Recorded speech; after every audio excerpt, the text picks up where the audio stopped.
en leur inculquant la haine pour être bien sûr que cette haine va passer à la génération suivante. Parce que alors là, pour inculquer la haine, je pense qu'il n'y a pas mieux que les Israéliens.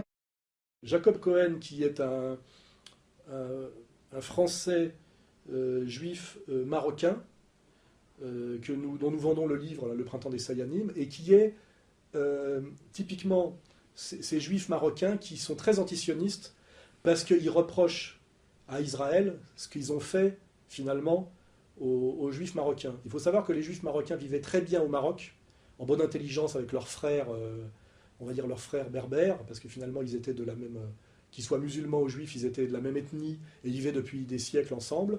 Et en fait, l'État d'Israël, qui est une création, je le rappelle, de juifs ashkénazes russes, hein, a tout fait, parce qu'ils avaient besoin, dans une logique de classe, puisque là il faut étudier la thèse d'Abraham Léon sur ce que c'est qu'un peuple classe, comme ils avaient besoin de prolétaires et de sous-fifres, ils se sont battus à mort par une propagande, je parle des juifs ashkénazes russes qui ont pensé Israël, ils ont tout fait pour que finalement les juifs séfarades du Maghreb, qui ne sont pas des juifs séfarades, mais des juifs maghrébins, des juifs arabes, on va dire, que les juifs arabes du Maghreb émigrent en Israël. Ce que beaucoup ont fait. Et ils ont compris finalement, après des années et des années, que finalement ils étaient des Marocains à part entière au Maroc qui vivaient très bien au milieu de leurs frères musulmans, et que finalement en Israël, ils ne se sont pas retrouvés des citoyens israéliens, mais les sous-fifres de leur supérieur ashkénaze. Et il y a des tas d'exemples comme ça, notamment de gosses qui ont été vendus parce qu'ils étaient séfarades, c'est-à-dire en réalité juifs maghrébins, qui ont été vendus pour des expérimentations pharmaceutiques par le pouvoir juif, russe, ashkénaze, israélien, vendus au laboratoire pharmaceutique pour les empoisonner, pour des expériences, effectivement, pour des labos pharmaceutiques américains.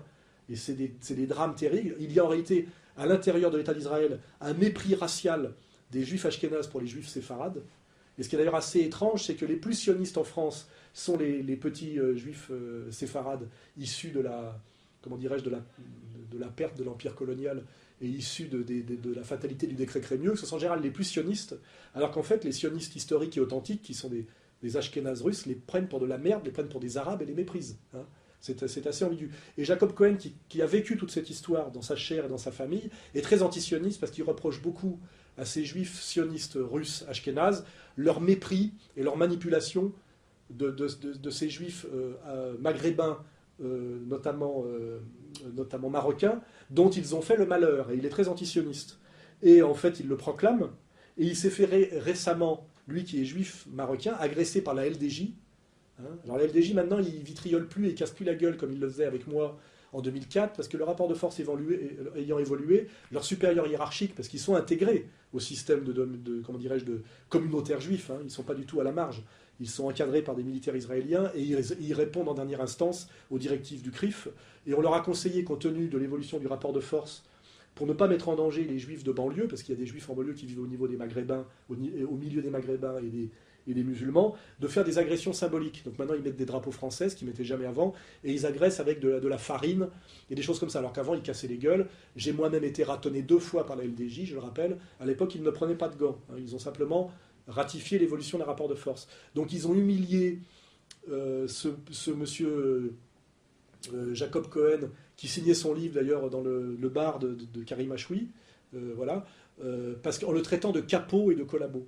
Ces petits cons qui ne comprennent rien à l'histoire, rien au sionisme, rien au judaïsme, rien à ce que c'est que les juifs du Maghreb, et où aujourd'hui qui en sont à un tel point de délire schizophrénique et de stupidité, que finalement leurs actions consistent à agresser un vieux juif.